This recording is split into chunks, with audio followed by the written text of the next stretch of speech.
Знаю, вы помните весь тот огонь.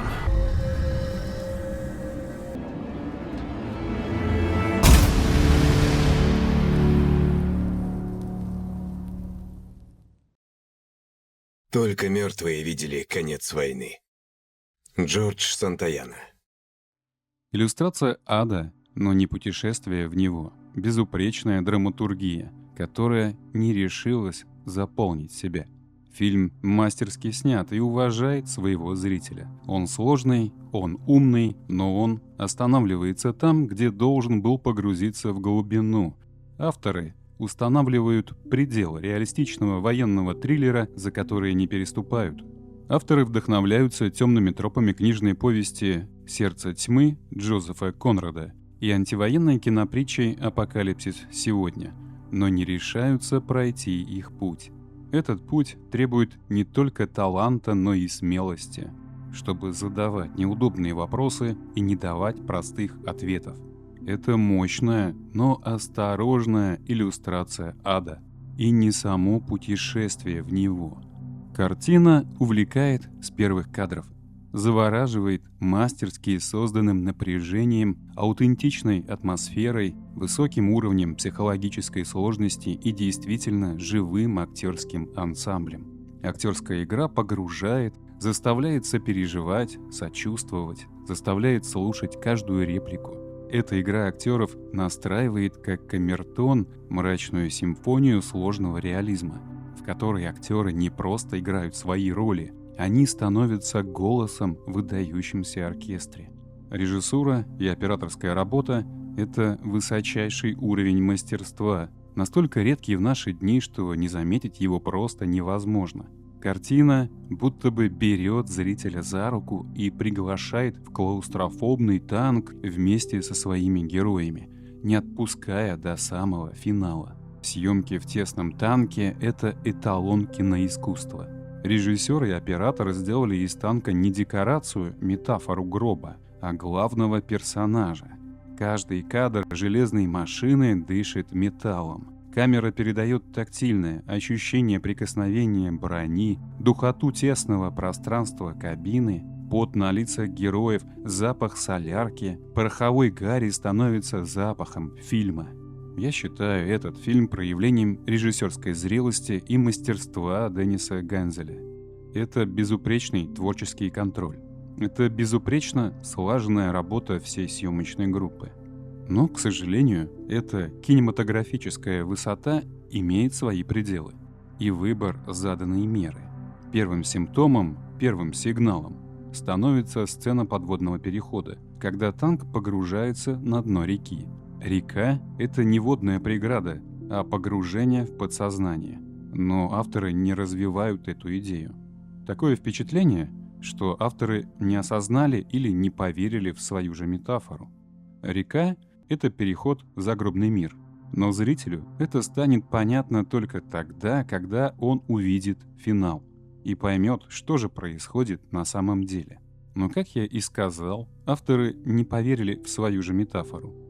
Если река — это погружение в подсознание или переход в загробный мир, то авторы должны были наполнить сцену мифическим символизмом. Зритель должен был увидеть не тину и камни на дне, а призраков прошлого. Эта технически безупречно выполненная сцена становится затянутой и нарративно простой паузой. В этот момент понимаешь, что авторы растягивают хронометраж, чтобы избежать неудобных острых вопросов, философской глубины, жесткой рефлексии, чтобы избежать опасного и неполиткорректного ревизионизма. Во время Второй мировой войны СССР потерял более 26 миллионов советских граждан, и большинство из них — это гражданское население, которое было уничтожено, сожжено или убито в фашистских концлагерях. Авторы демонстрируют сцену геноцида, сцену сожжения мирных советских граждан, в которой фашистский офицер, лейтенант-полковник Крепс, произносит: У Рейха развился такой аппетит к убийству. Патронов на всех не запасешься. но вопли горящих искусственно заглушаются. Заглушается ужас. Камера отдаляется от места казни, отделяя героев от происходящего дистанцией. Нет крупных планов умирающих. Их взгляды не встречаются со взглядами своих палачей. Это мастерское уклонение от ужаса, который не проникает в душу зрителя. Это своего рода нечестность картины, которая говорит о зле, но боится испачкаться. Герои как бы стоят в стороне. Авторы подчеркивают, это не они палачи. Они всего лишь наблюдатели. Их как бы отделяют от зла. Офицер-палач. Он символ системы, отдающий бесчеловечные приказы. Да даже он просто офицер, оправдывающий зло аппетитом рейха. Все они якобы солдаты, попавшие в ловушку, вынужденные выполнять приказы. Но это, на мой взгляд, главная нечестность фильма, не исследующая внутреннего демона, чудовищ, которыми они все стали. И эта сцена быстро сворачивается, чтобы не перегрузить, но именно такая перегрузка необходима. Ведь это действительно важнейшее высказывание, которое должно предостеречь, напомнить нам всем, если мы забыли, что война — это зло, опустошение и ад. К сожалению, германский кинематограф говорит об ужасах войны через свою боль, но не чужую. Еще один симптом творческого предела — это флешбеки, которые повторяют одно и то же. Флешбеки должны расширять смысл, обрастать деталями, но в этом кино флешбеки застряли в одно мгновение. Это еще одна структурная нечестность. По замыслу, это якобы ловушка сознания, петля, в которой застряла душа героя, но воспринимается как костыль, сбивающий ритм, который нужен только для объяснения финала. Но даже так, фильм очень сильный, и это не претензия. Кинокартина уже дает то, ради чего мы смотрим кино. Фильм заставляет думать, разгадывать замысел, собирать крошки, заботливо расставленные авторами. Фильм смотрит в зрителя, в надежде разжечь искру мысли.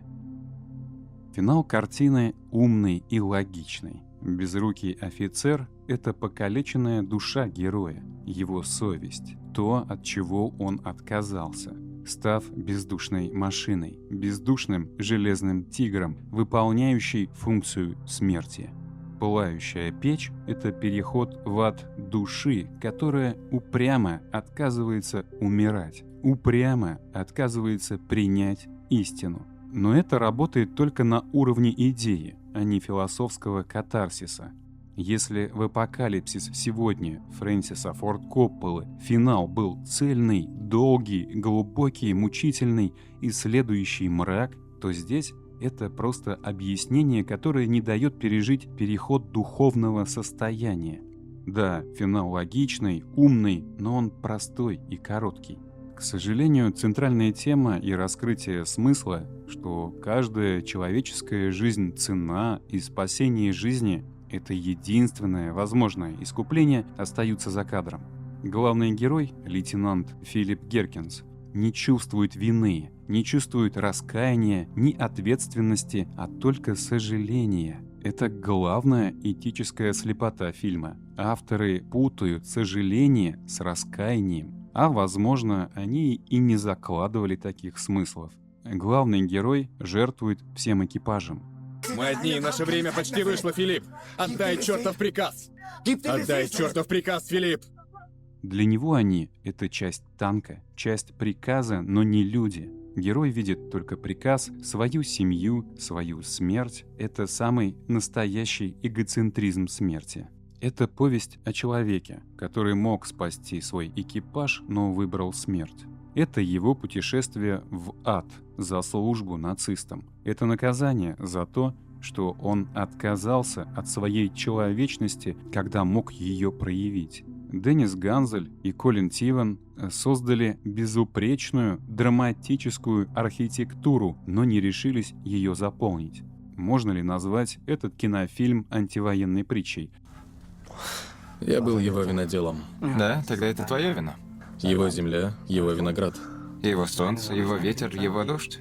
Для учителя латыни ты рассуждаешь как красный, Кайлих. Римляне, они оставили нам одно. Несомненно, самый большой вклад в человеческое знание. Война. Они вели ее вечно.